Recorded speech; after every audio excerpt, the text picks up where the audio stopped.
Hello, everybody, and welcome to the latest edition of the FailcastF1 podcast with myself, Simon the Balkenberg.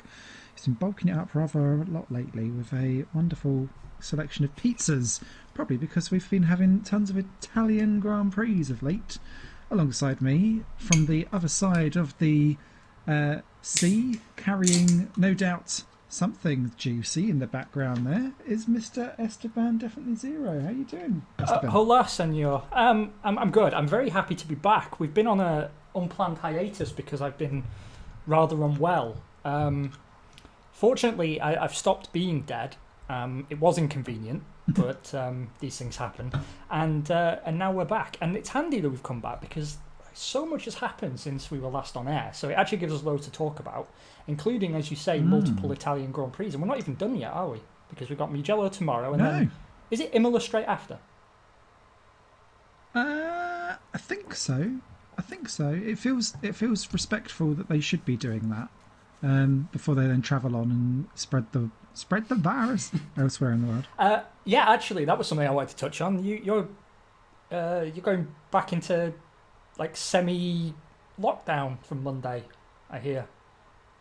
We are, even though you can all go to school in groups of 30 and get on a train and get on everywhere else, you can't be seen with anyone that you know in groups of 6 or more, because apparently we are above R of 1, which I've always taken to the amount of points Sebastian Vettel can reach per Grand Prix. So, doing well. Yeah, it's a shame. I mean, to be honest, I'm surprised the same hasn't happened here, because it seems like it's coming, right? Another second wave, as they call it, that they're going to lock us all down. The only sort of relief I get from the whole thing is how funny it is seeing how every government in the world is super incompetent. Like, no one can decide anything. No one can tell you what's going to happen. Like, the airlines will sell you tickets that you can't get a refund on, but tell you the plane might not go. And I was looking at an Airbnb recently because I was thinking of trying to get away before we all get locked up again. And they said, we'll book and take your money, but because you know there's a chance we could go into lockdown again, there's a no refund guarantee. So, well, fucking sell it to me then, why don't you? Really? Crikey. So, we are in Vietnam for the very first time in a podcast. And I believe I can speak for both of us when I say we fucking hate it. Yes, absolutely. This track is just Devil Spawn. It is a Tilka fever dream wrapped up in a Sochi vomit spread. I hate it. Isn't it truly awful? I said on my own stream, I was playing my team about 2 months ago. I said it seems like the sort of track that someone came up with in the pub with his mates after they had a few pints, because it sounds on paper like a really good idea, but then the time came to actually drive on the track and they realised we fucked up a bit here. We're a bit lots. I don't like it. It's the problem with all of this, and I was saying this actually in chat with I've got an F1 chat with people that I've got that work in F1 and then just general mates in general. And basically, every time you see any kind of gradient shot around Mugello, there's just like eggplant emojis everywhere. And it just makes me realise how bland and awful so many of the recent tracks are, because they just feel featureless and characterless. Not all of them are. It's like some of the most recent ones aren't too bad, but this one just it's like Korea 2 The Revenge, and that didn't know what it wanted to be either. So yeah, grim. Do you know, I was thinking about this during the Grand Prix last week, which we'll get onto in a bit. But I gave it some real thought, and I was thinking, isn't it odd how all the greatest racing tracks, like the ones that are on people's definitive best list, they're almost all ones that were created for another purpose. Like, they're good racing tracks by accident. I mean, Monza was there to develop road cars. Silverstone was a World War II airfield. I mean, why can't we? Why are all the designs that are truly loved by fans, ones that are super old. It's a fascinating indictment, I suppose, of the modern sport that we just can't decide a way to design a good track. But I guess, you know, we also have the same problem with the formula, right? We can't seem to come up with a formula that works in all respects. But yeah, so you'll see on my screen if you're on my stream, this is a map of the circuit. It's like a bizarre triangle or a stick man with an erection. It's horrible. I was going with hairpin, but like as in like a hairpin that you'd actually put in your hair. But I like stick man with erection. Yeah. That would work for me. So we'll go with aroused stick man. And what you'll see is a lot of straights. I mean, even where there's corners, it looks straight. And then these really sharp hairpins. So setting up for this track is a fucking nightmare. Because either you're good in the corners or you're good on the straights. You can't be good on both. And it's not just that the corners here are corners. It's that they're really awkward corners.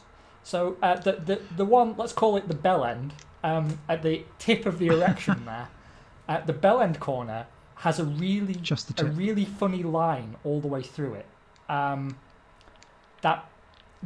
The way you think you have to take it and the way you do are quite different, and it's very odd. In fact, Simon's just exiting the bell end now, and yeah, it's a horrible, horrible circuit. Saying this as a raving homosexual, I don't think I've ever been so unsatisfied with a bell end in my life. There we go, damning praise indeed. Oh, you are looking good though. I like going. I don't feel like going on board with you.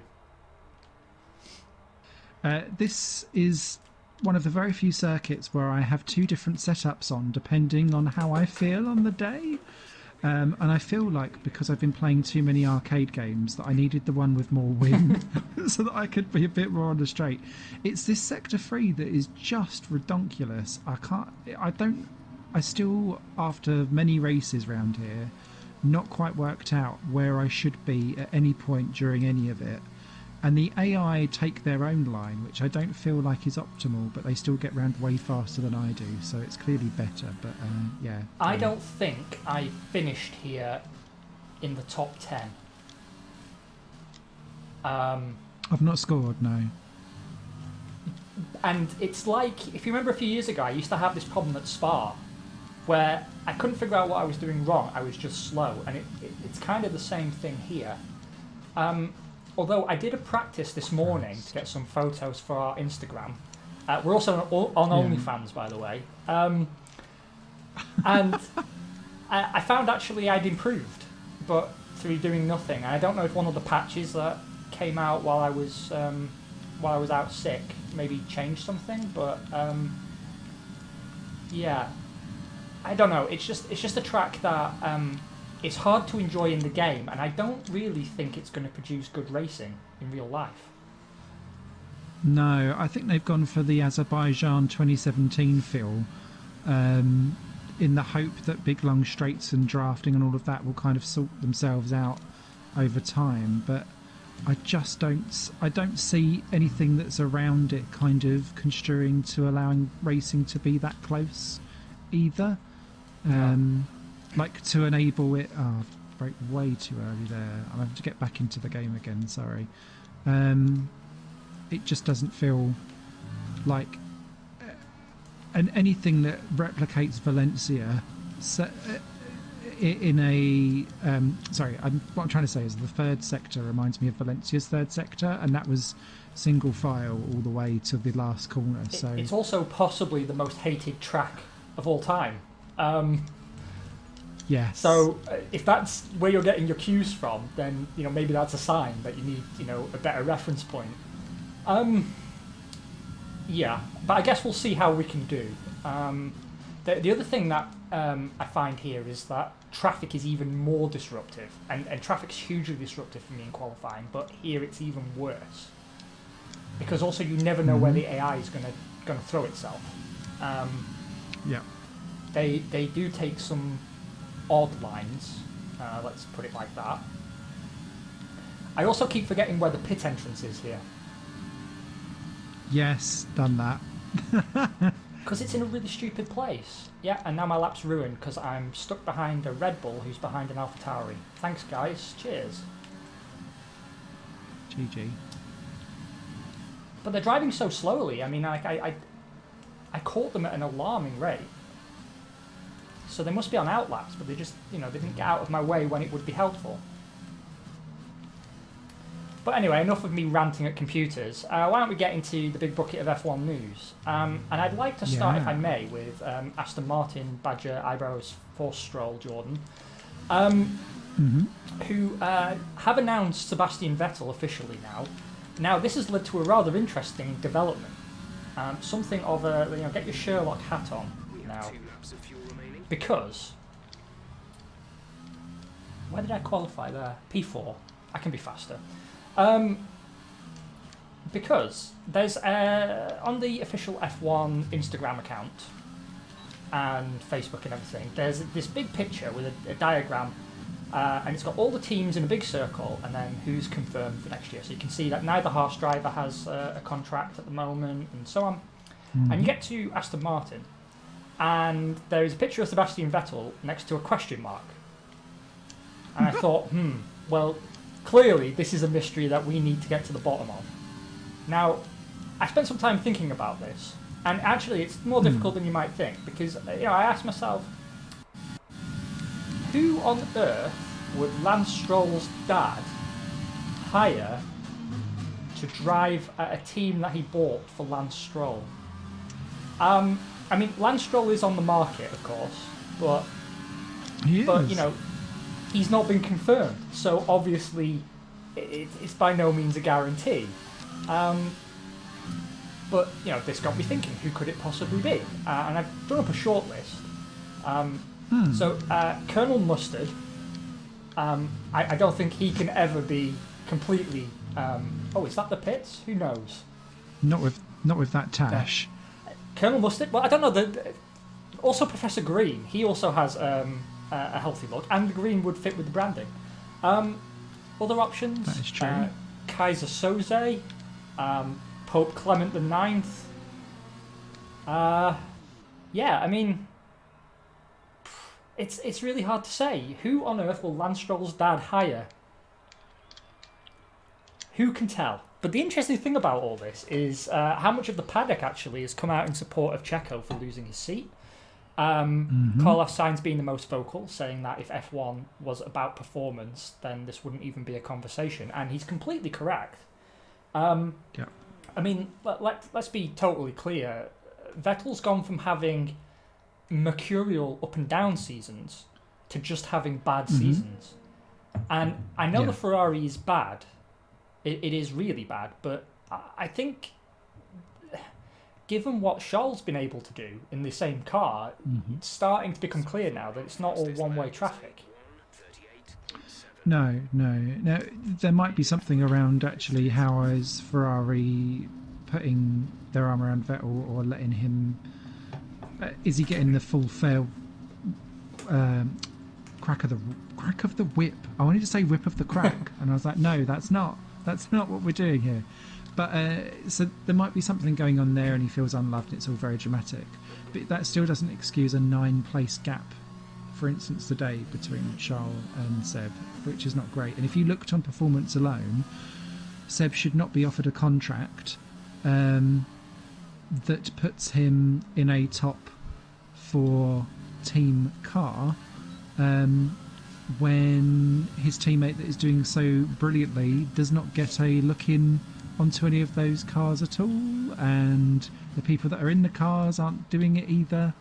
And there's also I'm livid around the Perez thing as well, because that team wouldn't even be standing there now if it wasn't for him and what he had to do to get that team saved, and they've repaid him by treating him like crap. But it's not necessarily the actual team, because from what we understand, the actual inside of the team was looked after him and wanted him there as well. And you can see, like, he's replying to people on Instagram going, oh, it's don't cry that it's over, like, smile because it happened type thing, for his like number one mechanic who's having an absolute meltdown on Instagram over it all. You kind of think, oh, what's that going to do for a team that is now kind of feeling a bit rudderless, maybe? I wouldn't be surprised if he stays in Formula One if some of his garage crew don't hop across and join him. Yeah. Because he's a very well-loved and deservedly so figure in that team. He's saved a lot of jobs, and more than once, actually. Yeah. Because if you think about the results he's gained that have brought money into that team when the owner was taking the money out at an alarming rate, he kept that place afloat before he saved it. Yeah, the whole thing's fucking shameful. I don't think it's excusable. Just like this twat who's come out and started getting in my way. Of course it's a Mercedes. But I wonder, actually, if brand-wise, they think that it is shameful or not. Shit. Because overnight, the Aston Martin shares went up, was it 70-something%? Because of the news of it all, which immediately makes that company now millions and millions and millions and millions of pounds richer and more stock markety overnight. And so by confirming a 4-time world champion and having that big name and so on and so forth, commercially, that has done them no end of good as a brand. So this is a win for them, even if Seb is on a downward curve and even if he has a toxic, terrible year next year. Well, yeah, I mean that was the consensus, right? That the Aston Martin shareholders were the ones that made the decision. I don't even know which side of the argument Lawrence Stroll came down on. I don't know what his view on the matter was, who he wanted in his car, because he only owns 25% of Aston Martin. He's not the sole owner. Hello, Beetlejuice. I hope you're well, mate. If I was Checo, would I want to go to Alfa or Haas? No, I wouldn't. But if we can come back to Aston Martin and this Vettel contract, Simon, please don't let me forget. Some other interesting gossip has been coming out of the paddock, which is a rumour that isn't... I mean, take it with a grain of salt, but at the same time, Christian Horner's statements and Franz Tost's statements don't totally rule it out. But there's a possibility of Daniel Kvyat being fired for the 11th time, Albon being demoted, and Perez going to Red Bull. And I know outwardly that sounds very unlikely to happen, but the pieces are falling into place for that to happen. He comes with 20 million in backing. His sponsor portfolio does not overlap at all with Red Bull's, so there's no conflict. And with the new F1 payment system coming in, your position in the top 3 in the last 3 years is really, really important. It decides how much money you get. And with no one being able to keep pace with Max Verstappen, it actually hampers them in the Constructors' Championship. And the rumour is now that they may actually make way for Perez to join the team. And they were also apparently talking to Daniel Ricciardo. But I mean, he'd already signed with McLaren by then, so I don't know what they were hoping to achieve. But they went public with that as well. They said, "There's always a way back for you, Daniel," which, you know, that must have given Alex Albon some sleepless nights. God bless him. So, yeah, I completely get your point, Beetlejuice. I wouldn't necessarily go to Haas or Alpha either. That said, I know Haas are very interested in Perez, mainly because of that 20 million that he comes with. But Haas themselves say they have a short list of 10 drivers, which in F1 terms isn't really much of a short list. It's kind of a long list, that, Gunter. I see some more messages popping up in chat. I will get to you in just a second, but I'm trying to qualify, so do bear with me. But yeah, back to the Aston deal. So it turns out, and Simon, we were talking about this before we went live, that part of how this happened is through Vettel taking a huge pay cut on his racing deal. Do you want to talk us through what we know? So he has two separate contracts entirely. One of which is a actual race deal. The other one is a brand ambassador deal for Aston Martin. So the two run kind of completely separately. His retainer from 1 year to another is 1.5 million, which is peanuts for a 4-time world champion.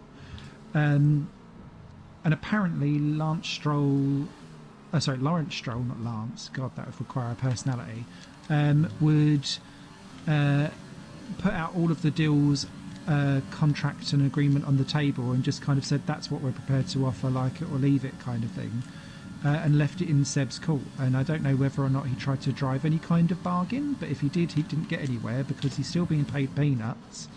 And he's there basically on a bit more of a performance bonus payment scale rather than actually getting a salary through, which I find really, really interesting, because that will, it would keep a demotivated 4-time world champion motivated if your performance pay related, isn't it? So yeah, fascinating. And I remember this was exactly what Jenson Button refused when McLaren re-signed. I think it's McLaren re-signed, wanted to re-sign him for a specific season, and he said no. Maybe it wasn't Button specifically for McLaren, but there was a certain contract that he had where they basically said, yeah, you can stay with us, but you're going to need to drive for free, and we will only pay you for podiums and points. And he was like, nah, you've made it in an awkward position where you don't really value my services. My qualifying is ruined. I cannot go faster, there's just too much traffic, so I'm going to pause and read chat.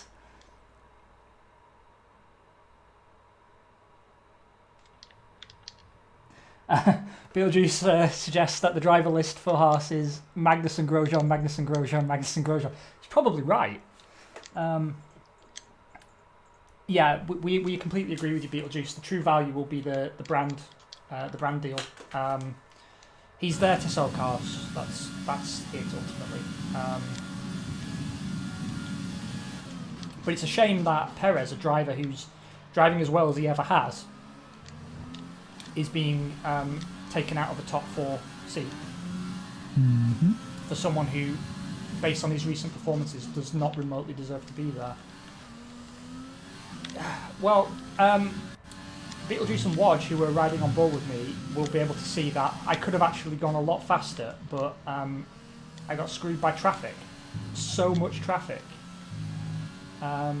So yeah, I'm disappointed with that qualifying. The best I could have done was 4th, but I've gone down to 7th already, so I'm guessing I might not even be in the top 10 by the time this comes around.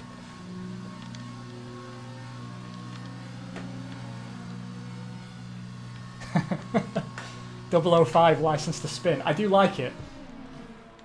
I mean, to be honest, who knows? He may have a resurgence. Like, you remember, Simon, when Ferrari finally got rid of Massa, and we were like, oh, thank God for that. But in the end, Williams was able to extract quite a bit of performance out of him.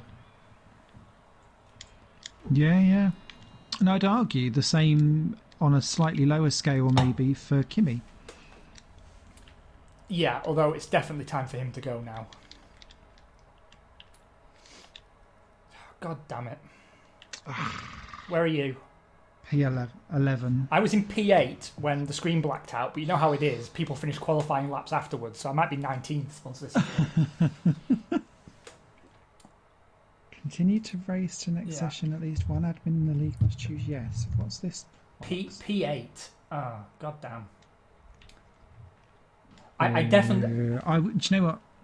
I was going to get past you until I bungled the last corner. And I outbraked myself.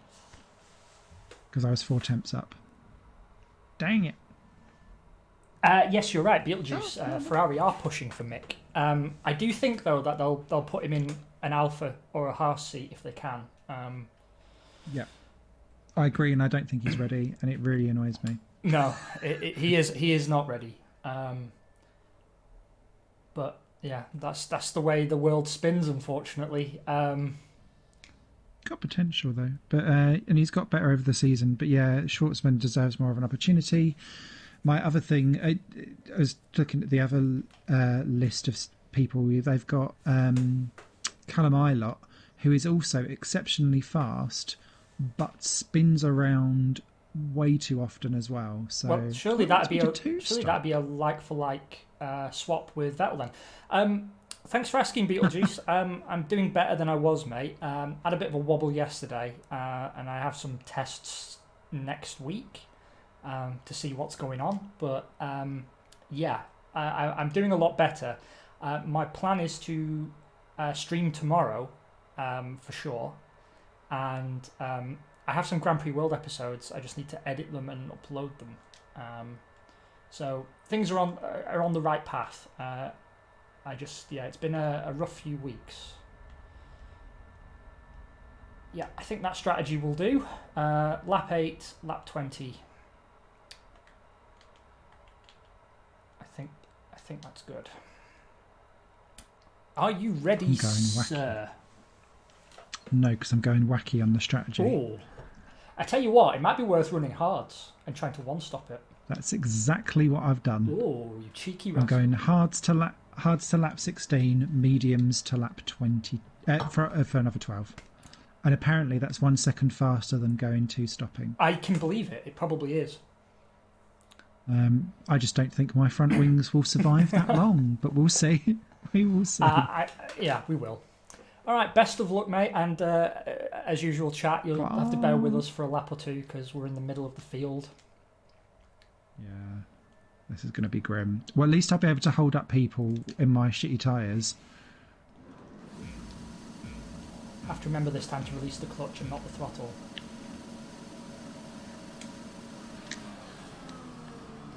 Release the clutch and not the throttle.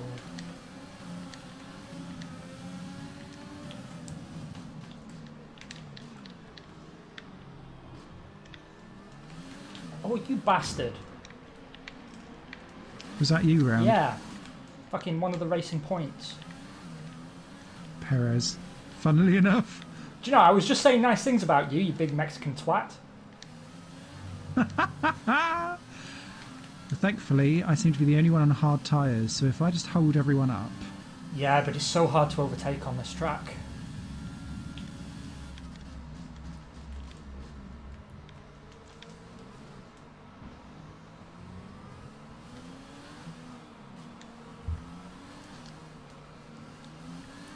Oh. I have a lot of work to do now.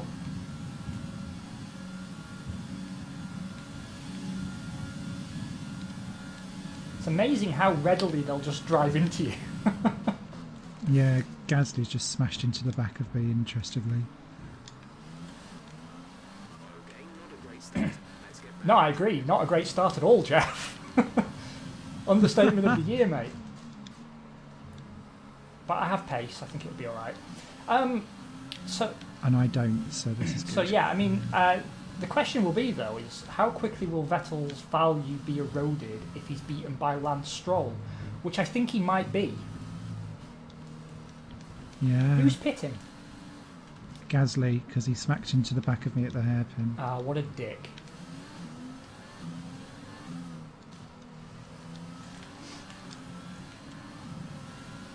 Because, I mean, I guess this also does lend some prestige to the whole Stroll F1 project, right? Giving his son a respectable teammate and ideally one that he can beat.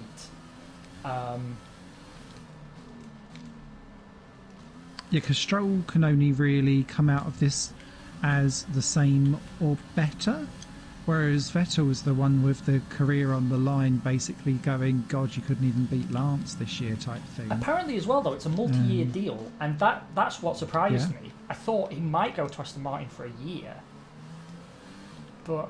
No, because he's already kind of said, well, because I watched an interview earlier and he was saying, oh, well, unless you're in a Mercedes, no one can win the championship next year, but I can see where the rule changes can really help and we could do something juicy for 2023, 2022, whatever year we're looking at. It's all kind of blurred into one at this point, hasn't it, with the apocalypse happening? Yeah, it has. It really has. Hello in chat. I will come and greet you properly in just a moment. But racing is happening, and I know this doesn't normally happen on this cast, but there we go. Actual racing is happening. And so far, I haven't broken my front wing.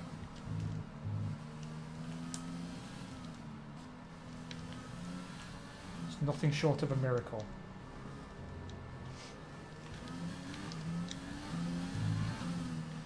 I'm just a bit heavy on my throttle, that's the problem.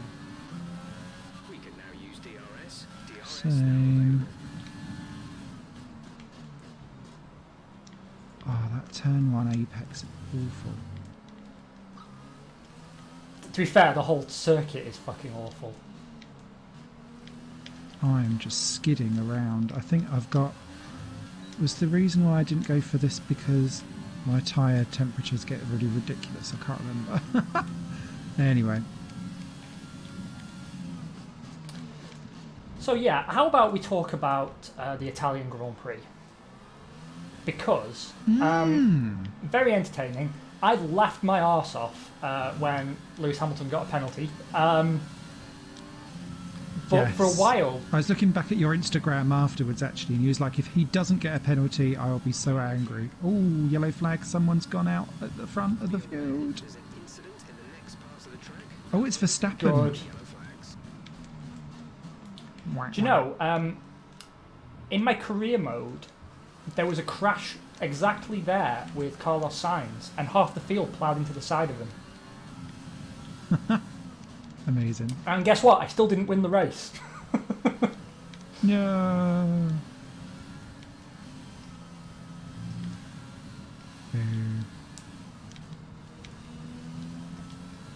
Yeah, so the Italian Grand Prix was the feel-good story that F1 needed, apparently. I am loving the Pierre Gasly redemption arc, though. Yeah, I mean, the scenes of him on the podium, sat with his head in his hands and everything, really, really touching. And I am happy for him that he won. But here's why I'm unhappy. By rights, it should have been a McLaren 1-2. Yes. They had the pace, like genuine, legit pace. They got screwed by the safety car because the only reason Gasly was there, and I don't want to diminish his win at all, but he was there because essentially he stopped at the perfect moment and made it to the front of the safety car queue. And then Lance Stroll was only on the podium because he didn't have to make a racing pit stop. And so, really, it should have been a McLaren 1-2. And like, I think we have to talk about what a genuine, humongous deal that is. And in the end, you know, it's fine. We got a happy story, whatever happens. But like, what a turnaround at that team, and it just makes me feel, oh no, fuck. I deserve that. I locked my brakes and cut a corner and smashed into the side of someone. It was very, very stupid of me.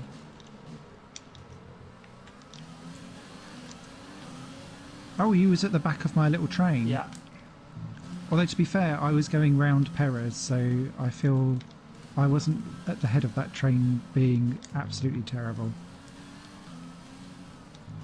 Right, now I've embarrassed myself. Let the AI take over for a second. And I will consult chat. Because my old person magnifying glass hasn't arrived yet.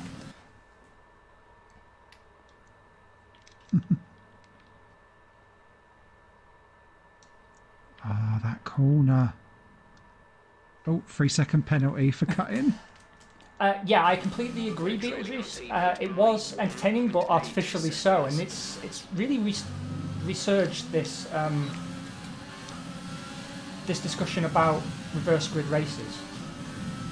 Which I have something to say on desperately. Then please, by all means, do.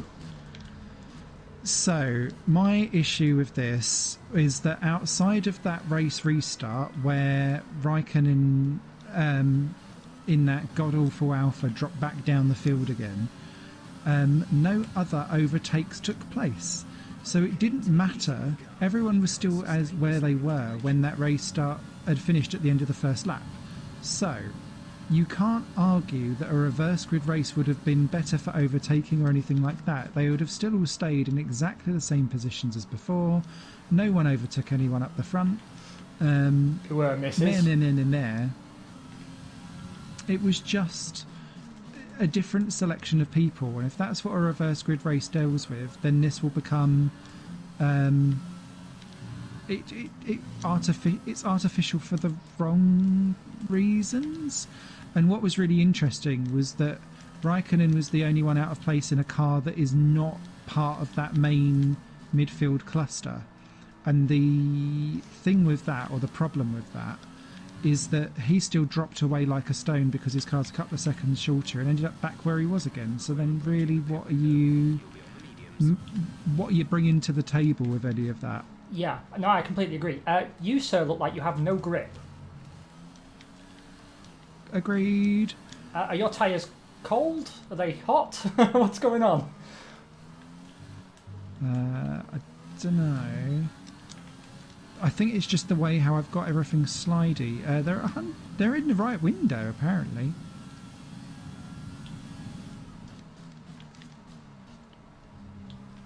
Be aware we expect the grip levels to start falling away soon. I think I'm just a bit aggressive on the old throttle. I have lost part of my front wing, so I'm having trouble keeping up with you through the corners. I will pull to the left so that you can go through. You've got the better tyre strategy. Thank you, sir. Teamwork make the dream work. I'm not Ocon.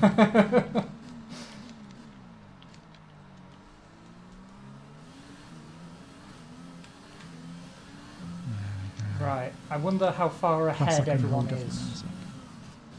in a sec. 5 seconds to Albon. From me, anyway. And there was already a massive gap when Albon got past Perez. Yeah, I mean, a win's not going to happen, but I'll recover as best I can.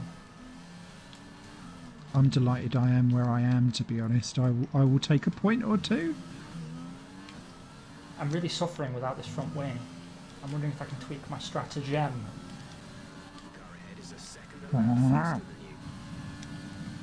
Yeah, I just got a message from Jeff that the car ahead is a second a lap faster than me, so this wing damage He's catching is bad. He's catching Norris, so that might hold them up a bit. Yeah, I'm starting to lose grip now as well. What's my tyre wear like? Oh yeah, it's time to come in. That's what I reckon.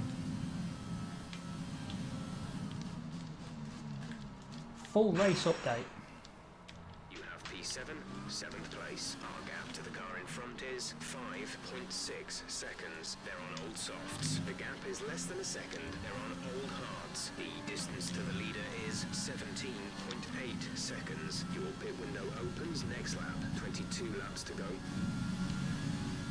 Oh, I have to do one more lap apparently.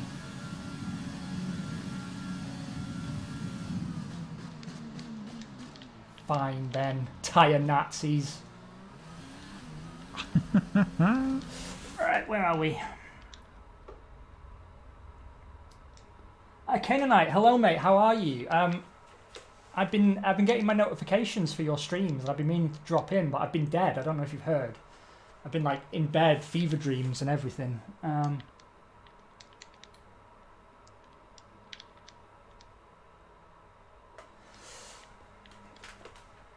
Yeah, chat's bringing up the Magnuson Safety Car, Simon. Do you have any thoughts on that? Because the consensus seems to be that the safety car wasn't necessary. On some level, I can agree with that. And I completely agree. I do agree. But they just needed to move their poxy picnic table out of the way that they had there. Alex Jakes was hilarious on this because he was saying live, like, just move the picnic table out of the way, lads. We don't need a virtual safety car. And then when the actual safety car came out, he was like, oh, nanny. It couldn't have been more anime if it tried. which made me giggle. But yeah, I don't think it was warranted or needed. However, where the position of the car was, of course the pit lane was going to be closed because that was where all the marshals were. So, which is why I was like, wow, I can't believe Merck done that. And immediately I was like, okay. And then when Giovinazzi came in about 10 minutes later, and you're like, oh, come on. Not even trying. And Alfa Romeo seemed to have the worst person to read the rule book ever, because remember when they put out Raikkonen and he got black flagged or a penalty for like wrong tyres, and then there was another one where they started him after Q3 on a new set of tyres because he crashed out in Q3 at Monza last year. And you just think, oh, someone at that team read the goddamn rule book. Yeah, there was a video awful. of him as well shouting at the team for not putting the tyre blankets on. And he goes, stop fucking saying you're doing it and do it. And it was really funny. They must be lolling at the incompetence of that team. So yeah, not a good look for all. Well, a Ferrari and a McLaren have just been into the pits ahead of me. They're going to get out well clear because I need a new front wing. It's Hamilton and Vettel. I think I might be able to sort them out a little bit. Or at least hold them back for a few seconds. A 9.8 second stop, that hurt. Is it me or is the Hope you're doing pit well, crews are really, really slow in this game? Normally. Yeah, Kanan, I've got to go see a cardiologist and some other weird doctor at some point, just to make sure nothing wacky's going on. But yeah, it's been a rough few weeks. It's been unpleasant. But hey ho, chin up and all that. Chim chimmery. Chim chim chiree, exactly. Right, what's that done to my race position? I have to make sure I can read my steering wheel here. P16, alright. Do you know, I've really got used to driving without any of the graphics on the screen. It makes me look a lot more professional. But it means I have to read everything off the dash. Oh dear. However, all that said, I would say this. I did enjoy the race. But I remember messaging you before the race saying that I almost didn't watch it. And I'm only watching Mugello tomorrow because it's a new track. Like, I missed Spa altogether. I just didn't watch it. Oh wow.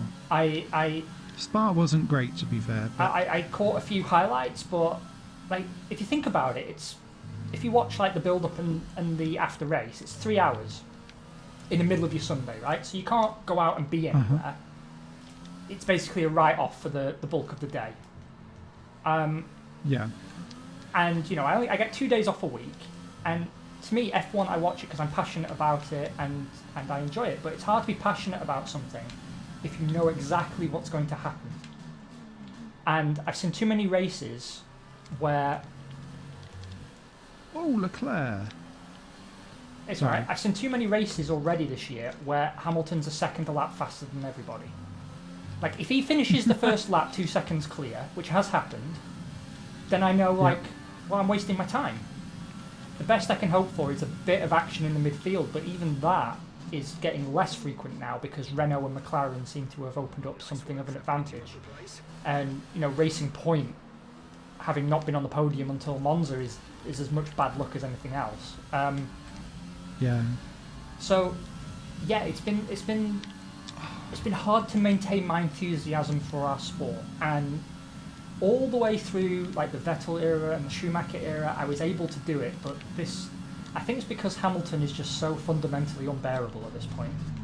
I mean, it's sad that one of the highlights of the race in Monza for me, aside from him getting his penalty, was him spending 2 weeks lecturing everybody about how important it is to kneel for Black Lives, and then he misses the kneeling ceremony. I mean, I didn't even know you see? that. Yeah, like he wasn't even there. He'd gone for a piss. Oh. And like his excuse was, "Oh, yeah, I know it's bad, but I just need to time it better. And at least I got to see that my team are still kneeling." And it's like, well, sorry, who elected you Emperor of the World? Telling everyone who has to kneel. He got torn to shreds on Instagram as well, and I don't like talking social media drama, but it's funny when it's with him. Because a week or two ago he posted a picture of himself with some, off-road racing car, saying that he's such a big petrol head and anything with a big engine he loves it. And then he's posted a picture of himself with a 100 grand electric Mercedes, saying, well, we all need to make sacrifices and care about the environment. Okay. And everyone's like, you're paid $38 million a year to fly around the world driving racing cars. You've got your own jet. Well, you can't fucking tell us. Isn't it interesting that he cited the fact that he doesn't want to do contract negotiations now because everyone's in a hard place? That's because he's embarrassed to talk about the extortionate amount that he's paying and getting to get paid. Now, fair enough if he's going to plough some of that back into the foundation that he's running and all of that kind of stuff. But, I think... Well, he's only pledged $1 million to his foundation, right? I thought it was 10, but unless that's the money raised total, I'm not sure. But if he's... if we're going to talk legacy and things like that, he should also then be thinking... well, we're about to all go into a ginormous recession. Maybe it's time to help out the people that have made you the fastest car in the world by not bleeding them dry of all of the money and all of that kind of stuff. I don't know. It's very easy for me to sit here as an armchair warrior. Well, the thing is that he has the potential to be such a great ambassador for the sport, but he always seems to undermine it by just being so fundamentally unbearable. It's like, you're only paid that much money because you're there to entertain us. That's the point. You entertain us and you improve the brand image of the brand that you drive for. Right? You get to live a life we can only dream of. You're paid a huge amount of money. Just drive the car. Just drive the car, right? I mean, it's not a difficult concept to grasp. And, the counter-argument is, well, people are only mean to him because... he's standing up for Black Lives. It's nothing to do with that. Like, people will tell you why they're annoyed about him preaching to everybody, and it's because you can't escape that branch of politics, right? And even stuff I agree with, it's everywhere. It's on the news, it's in sitcoms, it's in all the sports. Like we saw in the NFL, they've started playing a separate national anthem for black people, which seems a bit of a backward step. Yeah, there's the black national anthem. And so they kneel for the American anthem and then stand for the... I don't know, but people were booing. The fans were booing. And, the football players were interviewed and one's like, well, I'm just disappointed at how racist our fans are. It's like, they're not racist. They're just sick and tired of this being absolutely everywhere. You're millionaires. Just kick the fucking ball. I'll do it for what you're being paid. Just give people a break. It's a pandemic. Everyone's miserable. We've been locked in our houses for ages. The last thing we need is a millionaire telling us how horrible we are because we're killing the planet and we're bigoted. And it's so mind-numbing. And I think Hamilton has to just tread a very careful line because he's in a position right now where he's turning fans off the sport just by being good at the sport, which is very worrying to begin with. I don't want to see Mercedes or Hamilton penalised for being the best at what they do, and I'm quite happy to say he probably is the best driver on the grid. I think he's a superb driver, but I mean, and he's been able to actually show a little bit of self-awareness by accepting that he's making the racing boring, and I applaud him for that 100%, and I applaud his foundation, and he does so much good, but he just completely undermines himself with this sort of tone-deaf messaging that he puts out to fans. And, sometimes it sounds horrible, but really, just drive the fucking car. We already know we're going to have to sit and listen to the same boring podium interview with you at the end. At least have the common courtesy to not bore us in every aspect of what you do. I found it funny, actually, at Monza. I don't know if you caught this, Simon, and chat, but Martin Brundle saying he was jealous of Jenson Button doing the podium interviews because he's tired of, you won again, Lewis, yes I did. You lost again, Valtteri, yes I did. You couldn't quite catch them, Max. No, I couldn't. And like he said it as like an off-the-cuff remark, and I imagine his bosses at Sky weren't too happy about him saying it. But like that's a guy speaking from the heart when he said that. Like it totally resonated with me. You can hear how bored that poor Brundle guy is, and it's interesting because I thought he was potentially thinking of quitting, actually, Martin, because he was starting to do some races away, doing other bits and bobs, almost to try and like revitalise his love again for the sport. Which is, I always think when you do things like that, it's like the first warning shot of, I need to find my mojo. I don't understand why I'm here. Blah blah blah blah blah. I need to mix things up. So yeah, it does not surprise me at all that that's the kind of stuff that he was talking about and saying. So, and it did resonate with me as well. I don't even stay for the interviews, if I'm honest. As soon as that final screen comes up and I look at the result, I'm done. Yeah. I'm out because no one says anything. It's all scripted. Everyone looks mildly annoyed or miserable, depending on who's there.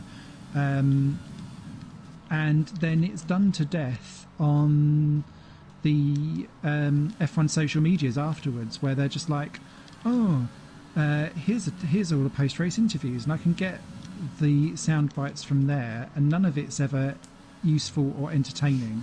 Same as we was just having a rant actually. Why are we doing F1 manager, pit crew, pit wall interviews during qualifying and the race? Franz Tost does not want us to be there. He's going to give us a stock answer. He does not care. He doesn't want Crofty talking absolute bollocks, uninformed bollocks in his ear all the way through either. Yeah, fine, do it for Friday whilst you may be setting the car up, or you've got something to say about because it's new to a track or what you're testing, or if you've got new parts or something like that. The rest of it is just bog standard. Oh, well, we just missed out there, very sad. Or, yeah, it went really well, glad that we got into Q3. We'll have to think about the strategy now. Great, copy-paste next week. We'll do the same one, doing the same thing elsewhere. It's redundant. Amazing how many interviews that if you took a sound recording could apply to any circuit at any time in the year. Yep. And F1 need to do a better job of listening to the fans on this. I'm not always the biggest fan of democratising the sport, as you know, for I am a dictator with an iron fist, but legitimately they need to do a better job of listening to the fans, because a lot of them are getting boring, and there's so many high quality memes on the F1 Instagram channels. Like there's one of David Croft with a glass of water, and it's captioned, this is a tasty glass of water, but am I enjoying it? Let's go over to Christian Horner to find out. Christian, am I enjoying this glass of water? And because it really is like that. Yeah. And that spreads all the way through to the punditry that goes on, because you've got Paul de Mercedes Resta. Oh yeah, do you know, since you've sorry to cut you off, but since you've pointed out that that's how he pronounces Mercedes, it's all I can hear, and it boils my piss. I get really angry. I get really, like, irrationally angry about it. It's Mercedes, you dick. You're not Sean Connery. Same. No, discount, definitely. Yeah, it's not grand at all, and yeah, so that gets me annoyed. Then Anthony Davidson is now clearly fearing that Paul di Resta is now going to become the de facto driver pundit, so like their third wheel. So he's busy trying to bring in relevant information and be chirpy and happy and make jokes. Paul di Resta Mercedes then goes, no, that's not really how that works these days, Anthony, because he's like, haha, I've got more relevant race experience. So that then becomes awkward. Karine Chandok is there to increase diversity, not necessarily to give what is sometimes actually very good information. But the problem is that Ted is now so ingrained and everyone loves his bumbly awkwardness, apart from the actual drivers themselves, who can't stand him, I don't think, that they don't really know what to do with him. We then have the Equality and Diversity programme that goes on, where they basically continually interview. Oh God, her name's escaped me. Oh I yeah, keep that on Italian thinking woman who Louise can't speak Goodman. English. So her interviews are completely there's- incomprehensible, and I really don't mean that to be offensive to her. But I've worked in my office with quite a few Italian people, and they always have an incredibly thick accent. That makes them. It does make them a little difficult to follow, right? Which isn't a problem in day-to-day interactions. But when I'm watching one of the world's biggest sports broadcast to the English-speaking world, basic requirement that an interviewer can speak understandable English, I think is not unreasonable. You know, I don't think I'm reforming the Third Reich by saying I would quite like an interviewer I could understand to ask the questions. Agree. Because she's from Sky Italy, right? Agree.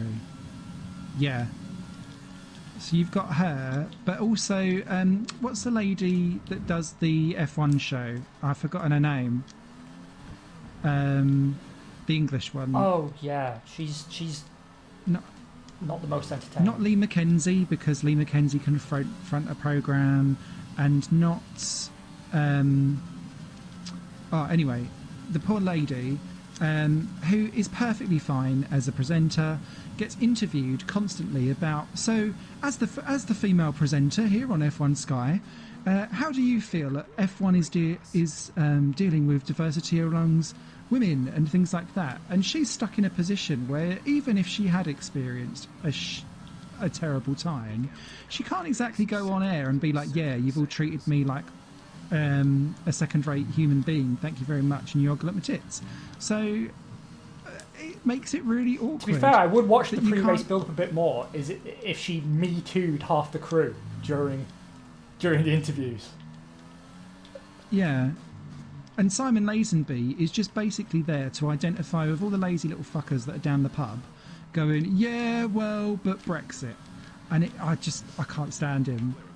He drives me up the wall. And he's just such a non-persona. You could lose easy a good, like, 30k a year off of their budget by just getting rid of him. And you could suck up what he does as a job and a presenter over to the lady actually that does it all on the F1 show. I swear it just feels needless, and there's too many of them. There is a lot of cooks spoiling that broth, isn't there? There are a lot of pundits and presenters, and none of them really have what I would consider to be a full-time job that requires you to be flown halfway around the world. No. And Channel 4 in the UK has started to do this as well, because you've got DC and Ben Edwards, who I think actually make a really good duo. They do. And they're so underrated. And I really, really enjoy it because DC is busy putting as many double entendres in there without getting thrown off the air as possible. Ben, I've always found a really, really fascinating and enthusiastic commentator. And I grew up with him and the old John Watson on Eurosport. On Eurosport coverage. Loved that. Prime time viewing. And the issue that they've got is that they've also now started to bring along weird third wheels that don't really know what they're doing for like weird opinion pieces and trying to go for the what I call the Sky F1 emotional glory moments that really are football related, because they want men to be crying all the time, but no one's really, I don't think that, unless you're a Tifosi perhaps, I don't think anyone's really that invested. Anyway, sorry, that was a really off-tangent rant. No, it wasn't. It was perfectly on tangent because I was ranting as well. And I'm glad we both got it out. I'm not sure if it was compelling viewing, but it's been therapeutic for both of us, I feel. No, but I think sometimes when you do love a sport, you have to speak your mind, right? And especially as I feel like increasingly I've got a minority ideal or idea, but in some of the things like with the reverse grid stuff, Crofty is just talking absolute trash all the time about, well, we'd mix it up a little bit, and I'm like, we're not here to entertain you. And I get that he's trying to stoke conversation and get engagement and all of that stuff up. But I just feel like he's contrary for the point of being contrary. And then they would do a reverse grid race, and you'd be like, well, it would have been much more fun if Hamilton had started up the front. And you'd be like, oh, just shut up. And so I just don't trust a word that comes out of his gob, and it really annoys me. I don't know, I have some affection for Crofty, but I know exactly what you mean, because he's sort of... I think honestly... He's no Ledyard. I think honestly, you're right. I think part of it is boredom. I think he's got that sort of radio DJ compulsion to fill dead air. So when there's nothing to talk about, he has to make dad jokes, or he has to make conversation points with Martin that can stir up a little bit of fan interaction. But honestly, I'm kind of expecting F1. I know this sounds really hyperbolic, so bear with me, but I'm kind of expecting F1 to enter a sort of death spiral in the next 5 years. I think viewing is going to really suffer, particularly next year. Well, yeah, because they've told teams to basically use the cars from this year. So you already know next year Mercedes have a baked-in advantage. Yeah. No, that's true. So it removes all the excitement from pre-season testing, because the only thing that's changed is McLaren's engine. And you already know who's going to be the fastest drivers in the fastest car. Then you've got the constant insertion of politics into a sphere that historically has been apolitical, because even if the politics are good politics, the money of horrible people is the same as the money of good people, and you want all the money possible. So you don't do anything that risks alienating half your audience. So whoever they don't drive away with the constant politicking, they will drive away with the lack of entertainment in the sport itself. Yeah. Interesting. Beetlejuice actually says we entered a death spiral about 5 years ago. Do you know, I don't think it's necessarily inaccurate to say that. Because if you look at the trouble we have maintaining a grid, if you look at the issues that we have finding engine suppliers, and the fact that ICE technology is it's dead in the water, basically. Racing Point is out. I think yeah, good. He deserves that for ruining my race. I agree. So much of this seems to have hinged on picking bad technology and then making it not really be sexy during the time that it's coincided with the worst period of, or one of the most dominant periods of a single team leading the way. Because even when you had the Ferrari dominance in the early 2000s, there was a couple of years where it really wasn't all their way. Like 2003 was good giggle. 2000, 2001, there was actual, like, you had Hakkinen kicking around Montoya for one of those years. Yeah, Ralph popping up when he woke up. So you kind of it broke up the monotony, because there was at least credible goes, apart from the kind of 1.5 years where Seb woke up for a bit. I went into the runoff area like a twat. No. But apart from that kind of, oh god, Ferrari may have actually gone and done it now section, and us now missing Rosberg, it is unsexy tech merged with boredom at the front.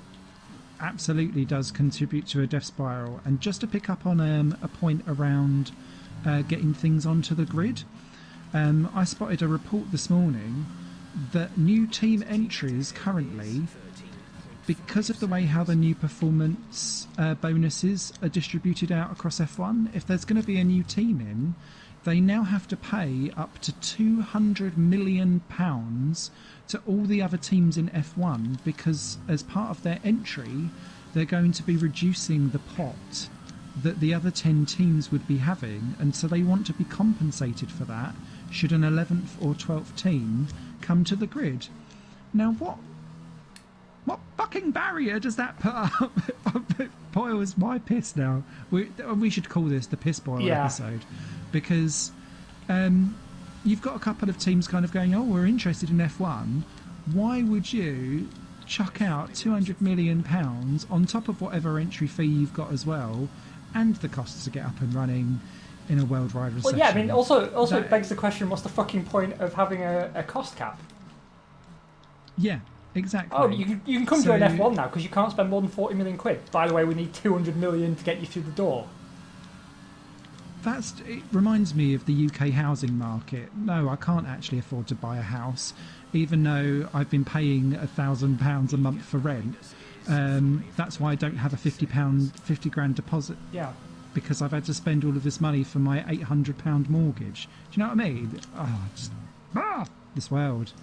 So yeah, angry, and I just think, well, that's not going to ever instigate any kind of growth in the sport at all, is it? So we're stuck at 10 teams, and I get that it's to protect the value of the teams that are in there, so that because kind of the flip side of that, and the reason why I wanted to bring this up is it segues nicely onto the Williams buyout, is that it artificially keeps the cost and the value of a team entry up, because then in theory you pass round the entries to F1 rather than watching a team go under. And I think that's also, seeing that is kind of part of the deal, is why I will call them DeLorean, have then gone in and bought the Williams team, because that means that entry is worth X amount of money before you even get going. That is an excellent point, because I've seen a lot of ignorance around this buyout. I mean, leaving aside for a moment that any time an F1 team has been purchased by an investment company, they've always gone backwards. Yep. I mean, it's all but killed every team it's touched. G9 Capital took Lotus under. Yep. You had Caterham. They were in the hands of an investment group at the end. They went under.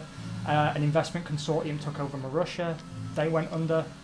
An investment consortium were the end of Minardi. I mean, like, it never goes well, because by definition they're not a racing company. They're an investment company. And investment implies return on investment. And believe it or not, and I'm sure everyone will be shocked to hear this, but if your aim is to generate profit, a racing team is not a good way to do it. That's not really what they're for. And, you know, I said to you before we went live, and this ties into all the stuff we're talking about right now, the sport going into a death spiral, the poor quality of F1 media in general, and the issues facing the sport, right? Because when this deal was done, I tuned into an episode of Paddock Pass with Will Buxton and Lawrence Barretto. I really like Will Buxton, great guy. I think he's a fantastic cheeky face of Formula One. I appreciate his content. But on that day, garbage. To the point I actually complained. Because they talked about this deal, and all that was said against it was, Will said, well, some fans are concerned that an investment firm may asset strip the team.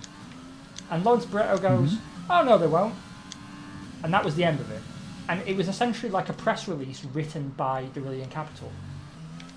Now, as the official voice of F1, what that immediately makes me think then is the sport in such dire straits that you're so grateful about this buyout keeping 10 teams on the grid that you're instructing your official media channels to not talk about it with the due concern that it should raise? Or was it just genuinely lazy journalism? Because even a very shallow surface level evaluation of this buyout would concern fans of the sport. you know, it should. It should worry people. It's not good for the team. And while asset strip, I think, is a bit of a reach because Williams sold all their assets. There's no assets left to strip. Side note, McLaren have just put their base up for sale, by the way. Yeah, I know, crazy. But yeah, there's nothing to strip out of Williams. Like, even if you sold the Heritage division for scrap parts, like, you're not going to get that much money. So it suddenly makes a lot of sense what you're saying, that suddenly the value of the entry is there. Because essentially they bought the team for what, 40-something million, was it? Maybe even less than that? I don't know.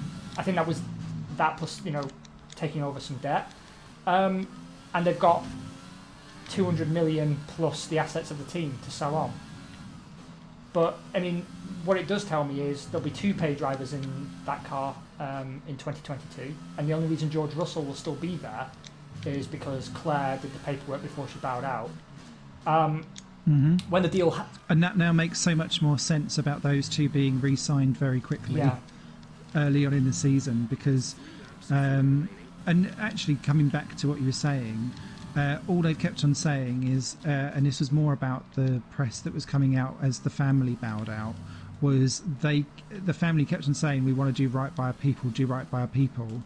Now it makes sense that they were going around doing all kinds of weird and wonderful personnel deals because they were going to escape afterwards and go like, right, well, we've set you all up for the next couple of years.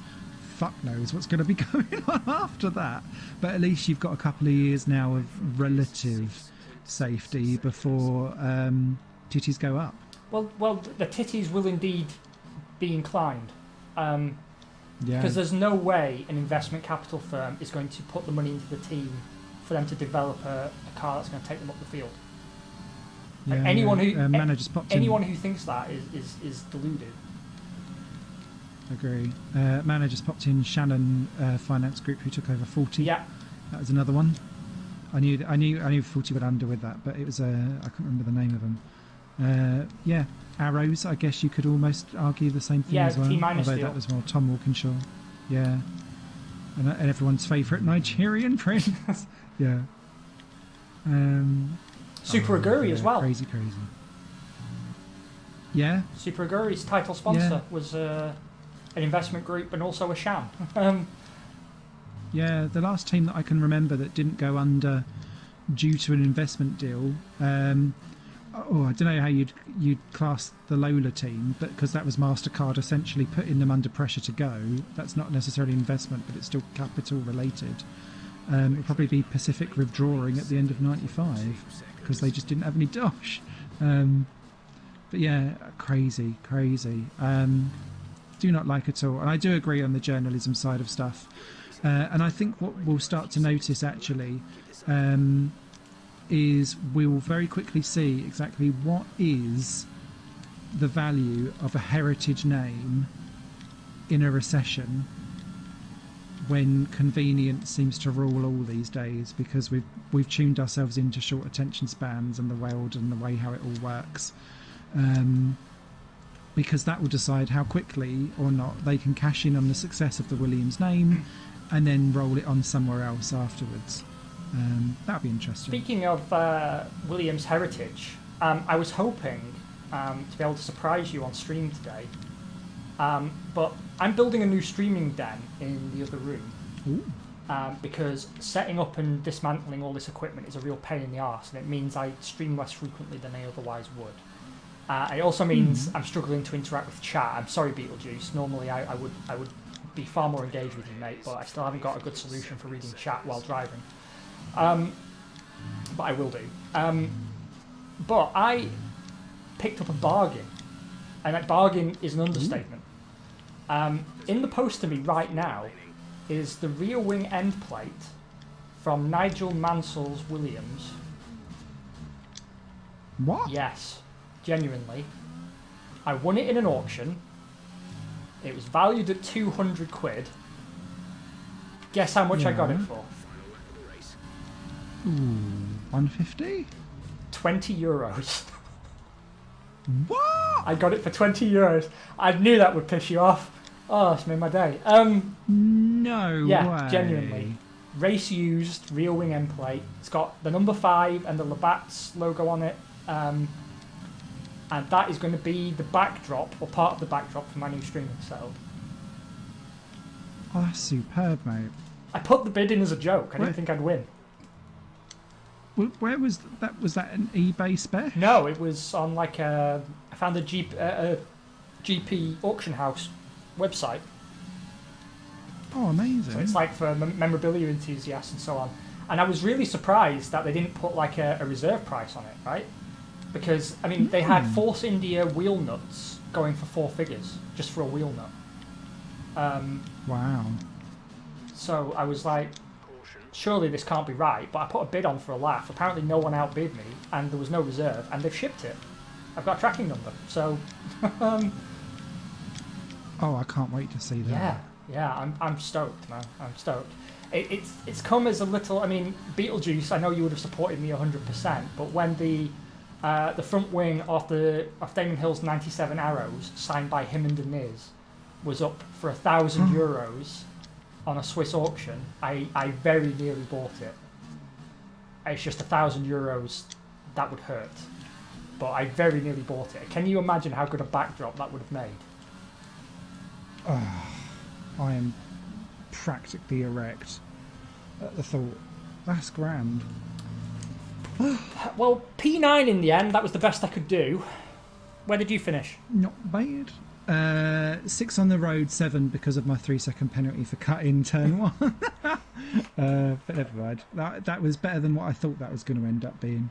And 1 stop was definitely the quicker way to go for me. Beetlejuice makes a good point. A wheel nut is easier to hide from the wife. Very, very true. Although, to be honest, it's well known that I'm a hopeless case when it comes to F1 merch. These nuts. Oh, which reminds me, I need to get onto that Reject Racers website where they've been putting up all of the old teams that never made it to the grid or DNQ stuff. They have some great stuff, for all don't of they? their jollies. They do. I'm not quite sure how real it all is. I don't know if they're just putting the logos up onto like Cafe Press and printing it, but I don't really care either. No. But I didn't have the money last month to do it because I was busy spending on other bits. But they're going to be treats to myself in October. Oh, see, look at my lap times as well. Oh, I juicy. really had pace, but I got stuck by Giovinazzi, actually, who did a really good job of defending against me and keeping me behind. And I never recovered from that spin. I should have switched to your strategy. I should have put on a set of hards. Hards were good, so long as you was all right with the skidding around. So I think I could have done better, but given where I expected to be at the Vietnamese Grand Prix, I'm taking this as a good result. It does mean I think I lose the lead of the championship, which we can check in just a moment. But oh, Verstappen was disqualified, parked in a dangerous location, so he didn't even retire properly. He'd spun off and then just got kicked out the game. This game does occasionally have the ability to just throw up those moments. Yeah, I've enjoyed this episode. We touched on a lot of really important stuff, I feel. I hope it was entertaining to the people who stopped by.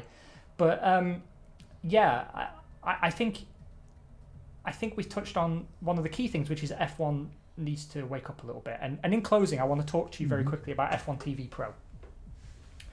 Oh, yes. Because we're several seasons in now. This is not a new product, and it breaks almost every live Grand Prix.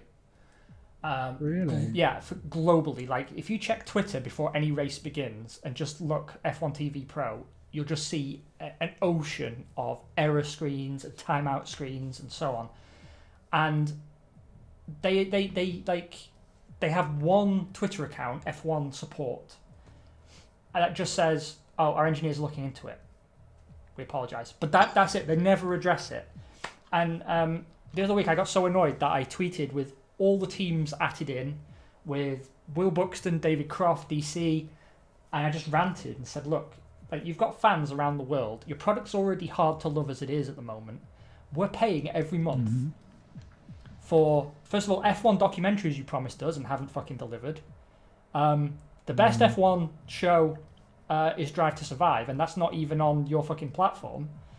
It's on Netflix, which I've had to cancel because, well, everyone knows why. And then the live coverage, which is the core element, you can't even get it. There's no Chromecast support. There's no PlayStation or Xbox app. So accessing it is really bad. It doesn't sync properly with Chromecast, so you can't watch it on TV very well. And that's assuming it even works. So I'm writing and asking for a refund. I'm not going to cancel my subscription because I can at least watch the races back without issue. So I can watch like a race replay, and I need it for doing the podcast. I can't watch the shows, the races in German because the German commentators do not give a flying fuck. They can't get excited about any element of the sport, and it in turn has an effect on me. Like, I'm already kind of bored because I know who's going to win. Due to rank and racing lines. Yeah, no, mate, it's even worse than that. Oh no. So yeah, like F1 really needs to get their shit together. So Boo. yeah, we're third and fourth in the championship. Bottas opening up a bit of a lead there. It's where it's really hurt us is the constructors, because we were leading the constructors. Not anymore. No, but P2 will still be the best finish we've ever had. That is true. That is true. Now, we are in China next time out, which is actually, in my experience, something of a strong circuit for you. Yes. So, and it's stronger for me in this game, actually. So I'm expecting you to do well there. And after China, we've got Zandvoort.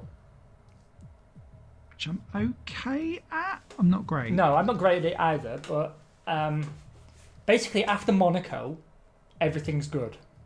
And I'm expecting you to have a very good Austria because you seem to have become the king of Austria between us. I've been rewatching some old episodes as I'm wont to do while I'm sick. And I've noticed that you kick my ass at Austria every single year.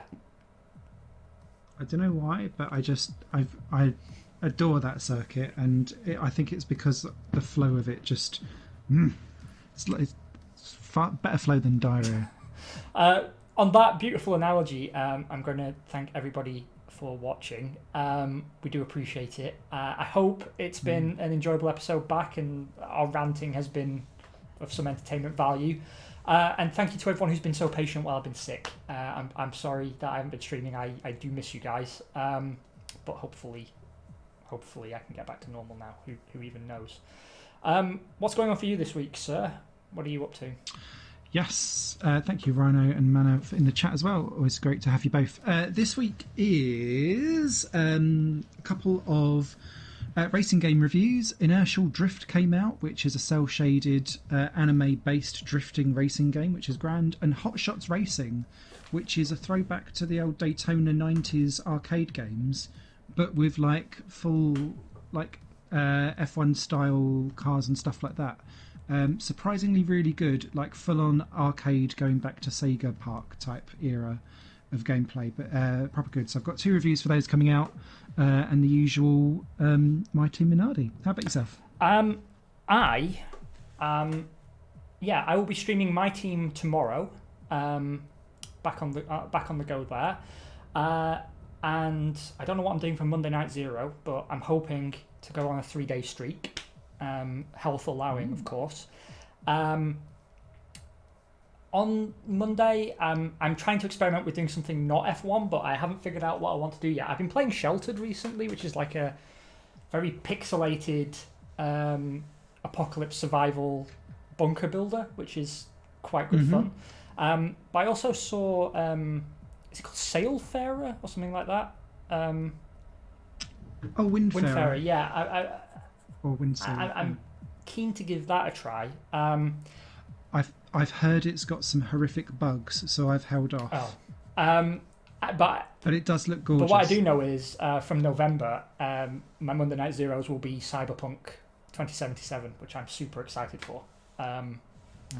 I've been waiting for a game like that for a while since I finished the Outer Worlds. I could do the Outer Worlds actually because that's got some new DLC out. It's got new DLC. So. Yeah, did you play that? By the way.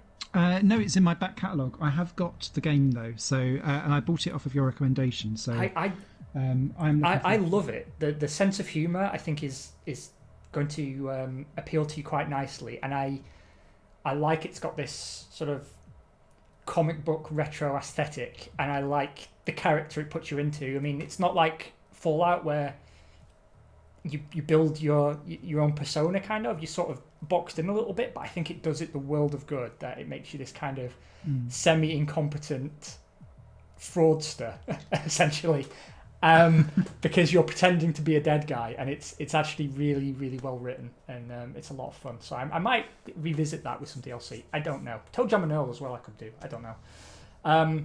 But also Crusader Kings 3 is out, and I wouldn't mind giving that a blast. So yeah, a lot to think about. I'll figure it out. But yeah, tomorrow my team, probably in the morning with a cheeky coffee.